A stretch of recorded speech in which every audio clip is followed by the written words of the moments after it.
இன்றே டவுன்லோட் செய்து உங்கள் ஃபேவரட் ஷோக்களை என்ஜாய் பண்ணுங்க.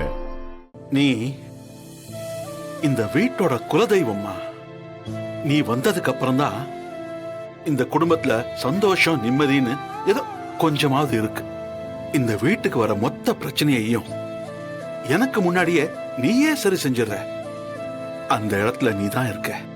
நீதாம்மா எங்க எல்லாருக்குமே ஒரு தைரியம். உனக்கு ஒண்ணுன்னா என்னால தாங்கிக்க முடியலம்மா. நீ கொஞ்சம் கவனமா இருவீரா, பாத்துக்கம்மா. சரிங்க மாமா. இது ஏதோ எதிர்பார்க்காம நடந்துருச்சு. எனக்கு இந்த குடும்பத்தை பத்தி ஒரு பக்கம் கவலையா இருந்தாலும் மாறனை பத்தி தான் ரொம்பவே கவலையா இருக்குமா.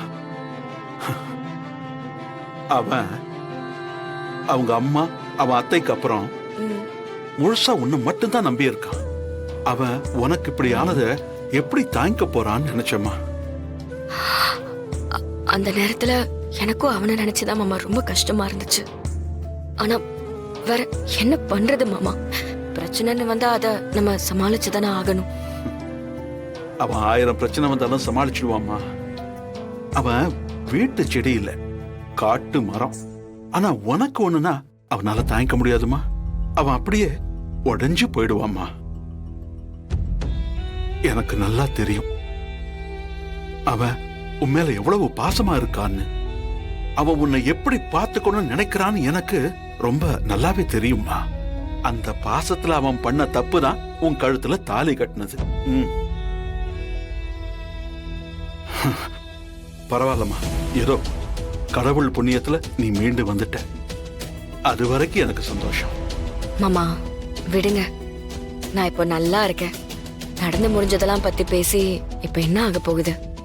எனக்கு ஒண்ணுனா நீங்க மாற நம்ம குடும்பம் எல்லாம் இருக்கிற வரைக்கும் என்னை யாரும் எதுவுமே பண்ண முடியாது மாமா.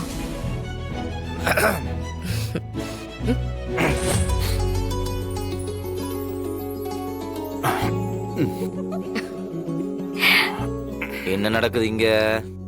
வீரா, இந்த வீட்டுல விசேஷம் நடக்க போது. இந்த வெட்டி பைய மைனர் மாதிரி சுத்திக்கிட்டு இருக்கான்.